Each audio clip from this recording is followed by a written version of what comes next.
Welcome to another edition of the Dental Today podcast. Thank you for stopping by. This is brought to you by labmediatv. My name is Hezekiah Morales, and here we go. Remember to follow us on social media at labmediatv. Ladies and gentlemen, welcome to another episode of the Dental Today podcast. Another special guest. This gentleman has been in the industry for over 16 years, currently working out of the University of Iowa. He is a CDT, also a bachelor's in science. He's going to go into these details. We are pleasured to have with us Mr. Kyle Bennett. Kyle, welcome to the show. Hey, how's it going? This is really exciting. Thanks for having me. Oh, it's a pleasure to have you. We actually met this past February in LMT, but I have a feeling we had rubbed shoulders or something. It was your face. It seemed very familiar this past trade show. Do you recall us being in the same room or? So I remember seeing you at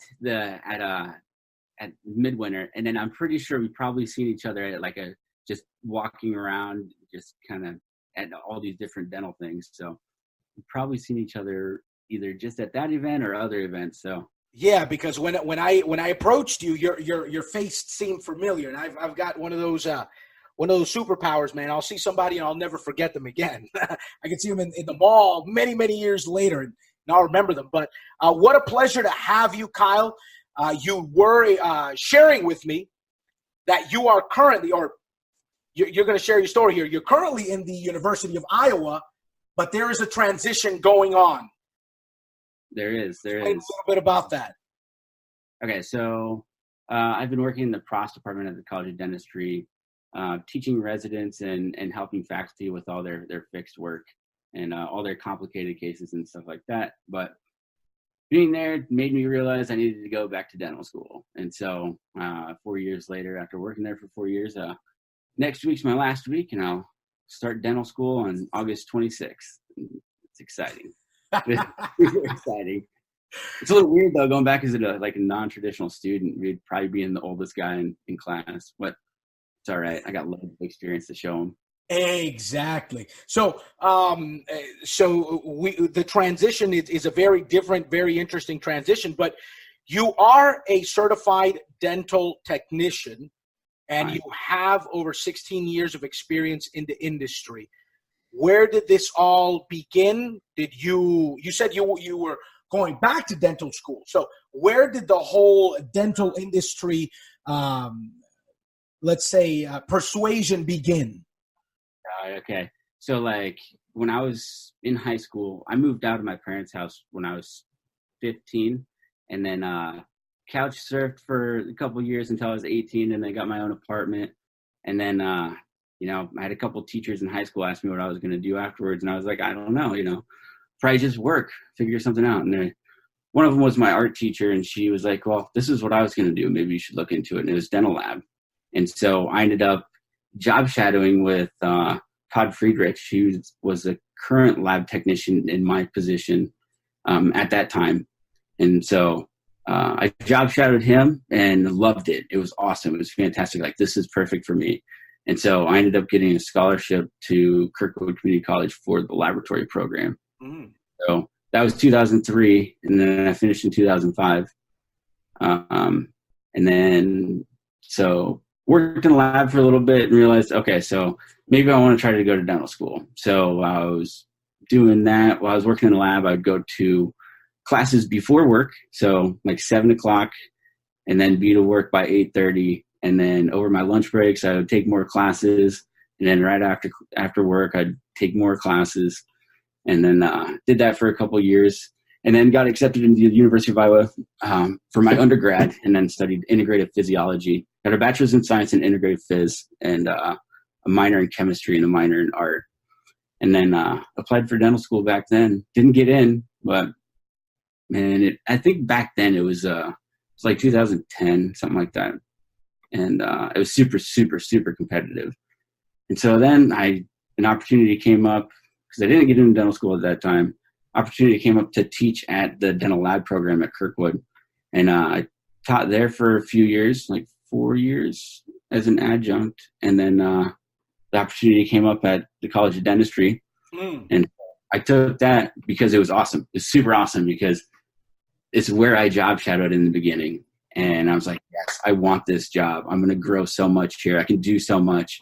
And when I first got there, the lab was bare, right? There was a porcelain oven and I had bare minimum stuff. There's no porcelain to even stack porcelain. Wow. So I filled this lab up. And now, 4 years later, in this lab, 4.5 years or whatever it's been, I've created a completely digital workflow with so like Ceramil. I got all the Ceramil equipment in the lab that I have that I work in, and then I set up a tech room for the residents to do work on with 3 different workstations with a buttload of software to do anything that they want, anything from completely guided surgeries to like 3Shape, exocad, and dental wings. But so it's been a long period of just being in the industry. And then once I came to the College of Dentistry and started working there and met my girlfriend, and she was like, you should just go for it. And I owe a lot to her. She helped me and pushed me and got me there, and I got accepted. Now it's all changing. Wow, that is awesome. That is quite the story. And you were sharing that next week is your last week, correct? It is my last week. And so now I'm at the lab. Yeah. They're in the process department. I'm just, cleaning it up, packing up, doing inventory, and, helping to finalize a couple things for some individuals, for some of the faculty and residents and stuff like that. And then I'll be done. And then I'll take a week off and do some stuff around the house, and that's it. And I'm going to be a broke student again. Yes. We're going to level 2 here. Again, that's awesome. That is pretty interesting. And you also shared that you were looking for somebody to take that position. Has that position been taken, or is that still open? It is still open. And let me tell you this. Anyone that would take this position, that you do have to be a CDT and have like 5 years of experience doing like full mouths and stuff like that, and like be able to do cases from start to finish, complete fixed workflow. And digital workflow would be, anyone with digital experience would be fantastic. But it is available, and what I've created, what I've built it is there and ready for the taking. It is a beautiful setup, like all the equipment you would just dream of, and you have complete free realm to play with this equipment and figure it out. And then on top of that, well, you have to figure it out because you got to teach it, right? And so it's really fun because as my job there is, I am lab support for residents, right? And it's 2 residents a year, and it's a 3-year program. So there's 6 residents, but this year is different. They took on 3. These new residents are awesome. They're super nice, great, and they're going to be fun to work with for the next person. Right. But you have, once you learn all the software, then it's like you get to teach it, right? And there's opportunities there to teach it to the residents and teach it to the faculty, and that's where, like, I love teaching, right? I've been teaching for 8 years, 9 years now, and I love it. It is so much fun. I can't get enough of it. Like just sitting down and helping someone wax a crown, like a number 30, right? And then like once they get to their third, year, you're sitting down helping them wax full mouths, and like, remember when we were waxing at number 30 and you're struggling with this line angle or this point angle or whatever, like now you got it. Finally, 3 years later, good job. And it's really fun. That's what I love about this job is like, it's really fun when a student finally hits the switch. It's like you see them struggle, and then it's just all of a sudden, just boom, they light up. It's fantastic. So that job is so rewarding in that sense, and just the people that you work with is fantastic. So if anyone out there is listening and is looking for a great opportunity, it is there and ready to take. For sure, and they are listening. We do have quite the pool of listeners here. But if anyone that is listening is interested to be a part of the Iowa University team there, how can they reach you? Via email, or how would you like for them to reach you? Yeah, they can reach me at my email, which is kyle-bennett@uiowa.edu. And so I'll be available for the next 4 years there because I'll be going to school there. Right, right. So there's that way. And then if there's anyone that's seriously interested and wants to apply for the job, then just go to the University of Iowa website and then find it there. But if you send me an email, I can help guide you a little bit better and actually get you in contact with some people that you could actually talk about the job before maybe fully committing, right? And so just shoot me an email, and I'm available anytime. Yeah, that's fantastic. For the listeners, if you know someone that is interested in possibly speaking to Kyle about this, we're going to have a link with Kyle's email in the description as well. I'm sorry? I can even give you the link for the job description and all that stuff. Yo, that would be fantastic. And what we'll do is we will add it in the description, whether and we're talking to our listeners now, whether you're watching this on Facebook or Instagram or, IGTV, right? Or YouTube, whatever it is, it's going to be in the description. For all of our listeners on the podcast, whether it's Stitch, Spreaker, Apple Podcasts, it's going to be in the description as well. So I'd like to go into this. When you got there, you said that it was barren. Now there is a digital workflow. What inspired you to go into rather be a catalyst for this department to go completely digital? And what were some of the challenges that you encountered within this process?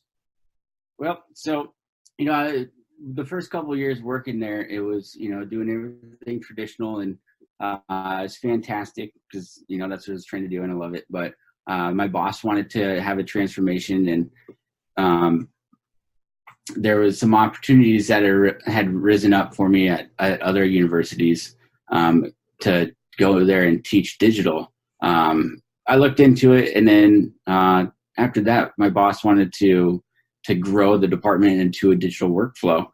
And so I started researching different companies and different softwares, things that we could use that would be better or that would work well for our institution, right? For like HIPAA compliances and all this. And so, right.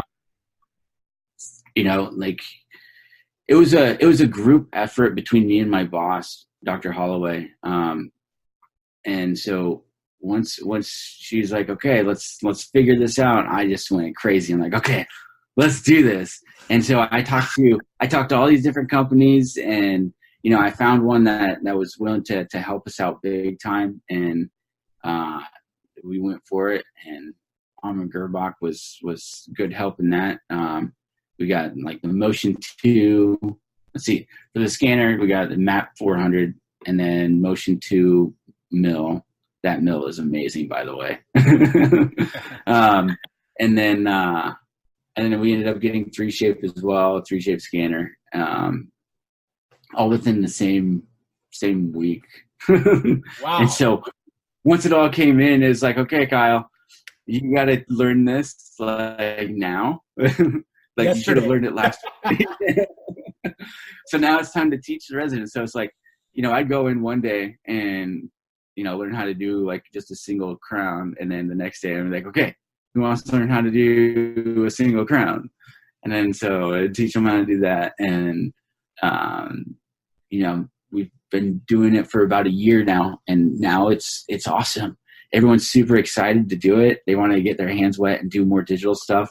And so I think the biggest push for us as an institution to get this stuff was that's where the industry's going, and that's where it's been going. Ever since I started as a dental technician like 16 years ago, the first lab I worked at was they had a CEREC scanner in lab, and man, it's still super slow now.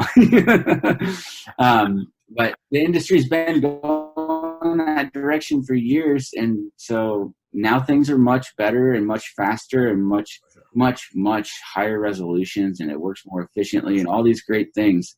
And so the industry has really made it hard to not want to get it, or even more so, like if you don't have it, like you're not really that competitive anymore. So that's right. No, for sure. I mean, I do believe that digital dentistry is not the future. It's the now. Yeah, right.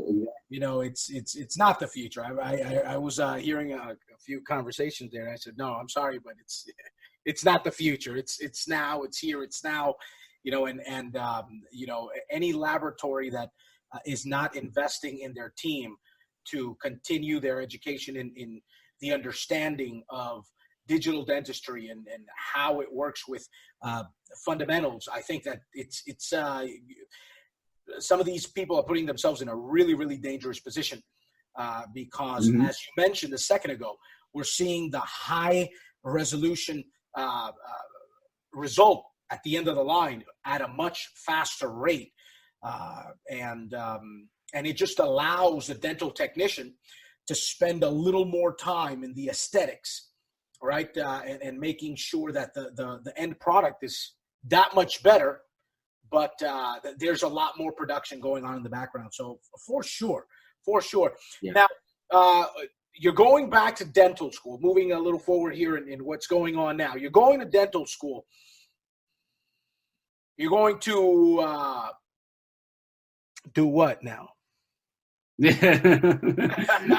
Well, I'm going to continue to teach. Are you looking to open up a practice? What's the end game here? So my girlfriend is a fourth-year dental student right now, and so that's what it was. It is. So she's awesome. She's hopefully we can find something around the area for her for the next 3 years. And then after that, you know, we want to open a practice. You know, we either want an acquisition or do a startup. I like the idea of an acquisition. A startup is a little scary, but I'm also not afraid to take that risk. An acquisition would be much nicer. Just because it's already built, patient pool is there. But I think of having our own practice is where we're going to go for sure. As much as I love to teach and I like academics, you know, I'll be close to 40 when I graduate, maybe like, I'll be like 38. Right. And so I'll need to make some money to get those student loans paid off. So private practice is going to be the way to go. Sure. There's a lot of things that I want to do in private practice. I want to focus on like aesthetics and just be like a cosmetic dentist. And so at an institution, you know, like it's slower, you know, it's much slower. You have time to do all these different things. And, you know, I want to do some KOL stuff. I want to do some public speaking stuff and at all these different events. And so I think having a private practice to see more cases and do more will help facilitate in that. For sure. I mean, having the background of a dental technician and going into dental school to take it to the next level, I believe it's a phenomenal, an admirable move on your part. And, you know, starting something like this with a partner is fantastic. Sounds fantastic. Now, a dental technician in an institution is very different than a dental technician that's their own lab, doing their own thing, getting their own, dealing with the customers, which in this case would be the doctors and all this. But you did mention that you did work in a laboratory before. That's where you started. Mm-hmm. So a lot of dental technicians face the challenge of time management, and because these cases need to roll out of the lab, we have to produce and get them out into the hands of the doctor so they could go into the mouths of the patients. But in an institution, it's a little different here. But now that you're going to be going to school, how do you think the the time management there is going to change, or is it going to change at all? You believe it's going to stay the same? How do you forecast this time for you? So I'm not going to be a lab tech while I'm in school. I might do a little side stuff, but, I want to focus on school. But it's interesting, the dynamics between like an in-house laboratory technician at an institution versus, let me back up a little bit. So the first lab I worked at was a large lab, high production lab, right? And I did that for a couple years and I liked it. I got a lot of experience doing digital stuff and, getting my hands wet and learning a bunch from all kinds of different people. Then I went to an in-house lab with a prosthodontist in Davenport, and it was a smaller lab. There was like 4 of us. So I got complete artistic freedom. So that was awesome. That was magical. I learned so much doing that. And then from there, I went to another small lab where it was the same deal. I already learned a bunch about aesthetics and all this stuff. So I just got to just do a bunch of production. And then from there, going to this lab that I'm currently in. So I've been in all kinds of different scenarios, right? So just a big production lab, an in-house lab, and then just a small like mom and pop shop to an institution dental laboratory technician. And all 4 of those have their own different dynamics, right? And so an in-house lab technician, you still have the heavy production, right? And then if the doctor comes in like, hey, can you add this contact? Or, hey, can you adjust this shade? Or whatever. Hey, can you come and talk to the patient about what's going on? You still have to deal with the production, right? And so that's very challenging. As far as an institution, it's comparable in that sense. I still have to produce. I still have to hit numbers, right? But it's a lot less forgiving on the production end, where it's more focused on the education, right? And so that's where this is a lot cooler because, I've grounded out to, burning the midnight oil and just trying to get crowns out, working day and night. And I still do that here just because that's who I am. Like I'm working on a big case and it's like, I want to do a great job. This thing is going to look fabulous or whatever. Some of those are on my Instagram, but it's a lot different in an institution. It's slowed down, right? And you can actually focus on things. You can actually,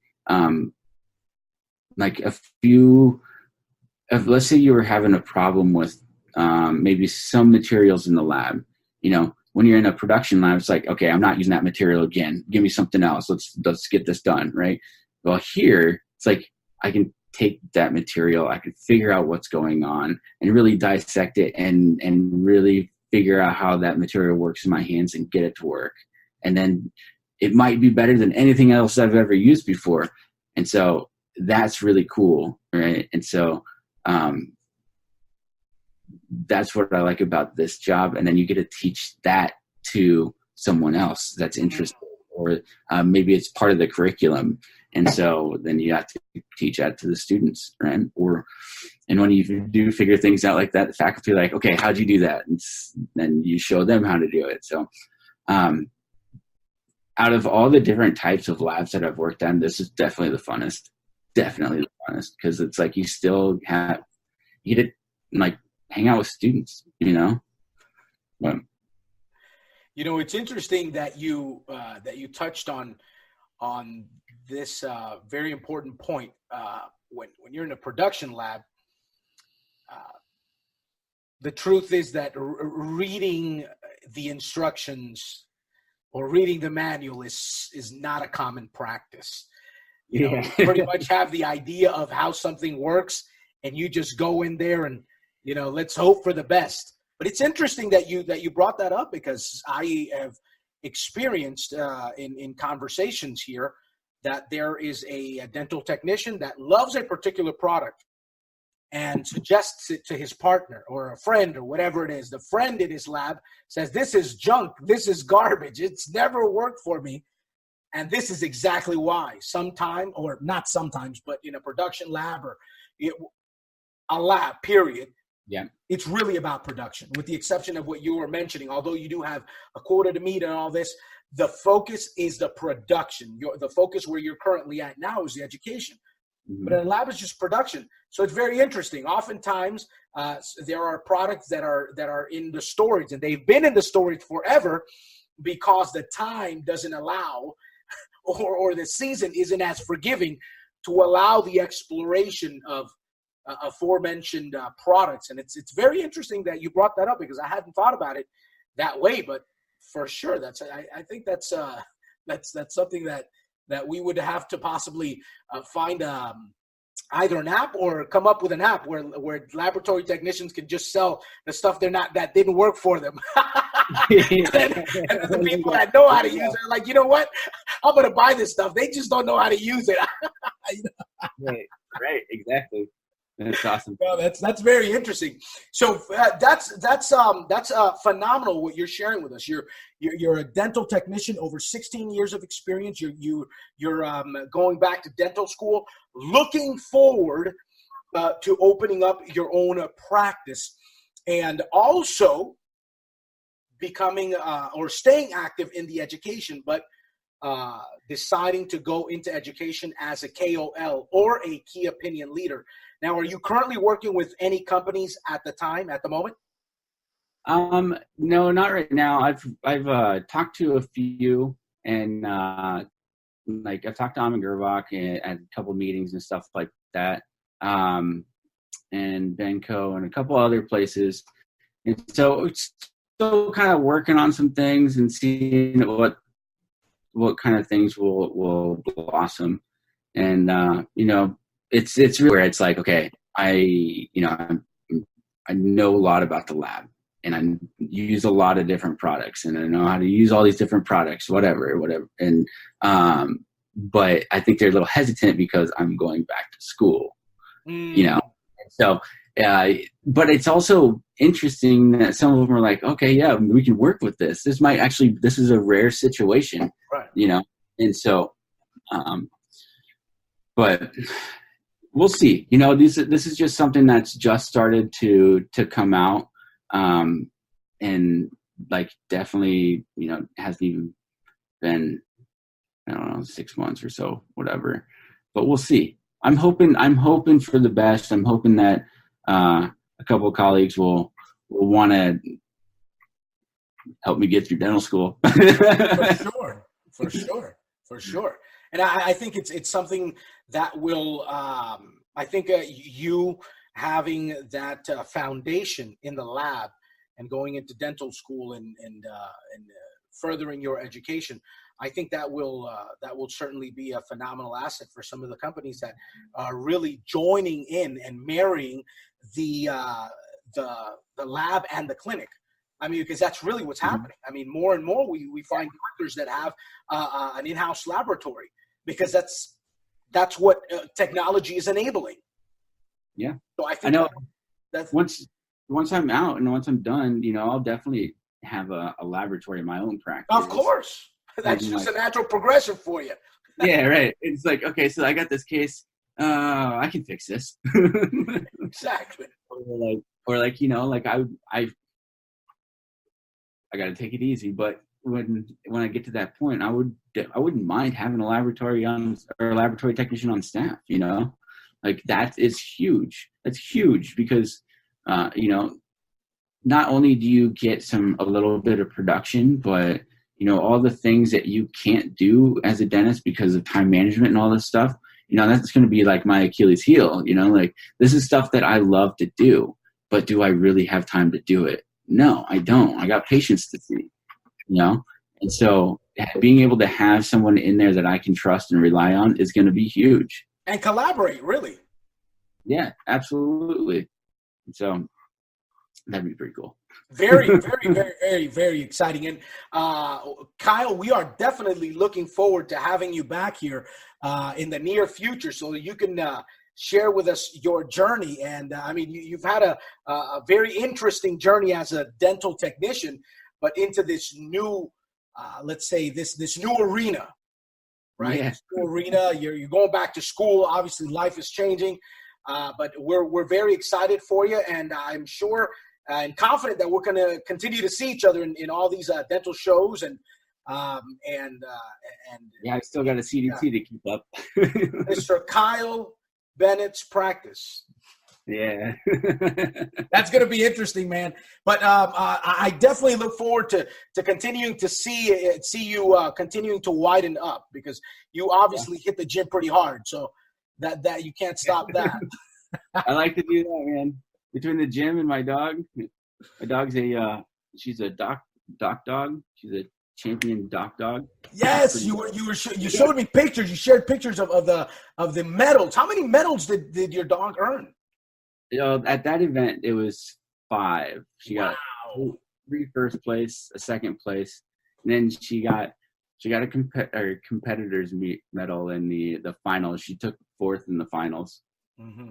But we ended up jumping in the pro finals, and those dogs jump, 26, 27 feet, Wow. But Lena's getting there. She's only 2, so next year, big hopes. I like it. Kyle, we want to be able to follow you. What is your tag on Instagram, Facebook? What's your tag? On Instagram, it's at Dennis More or Less. Mm-hmm. Kind of fun. And then you can follow me on Facebook if you can find me. Facebook's more personal kind of stuff, but you can find me. Hey, we can be friends. For sure. We're going to be adding all the information as usual, ladies and gentlemen, in the description, so you can follow Kyle. I'm already a follower. I'm a fan. I'm a believer. Yeah.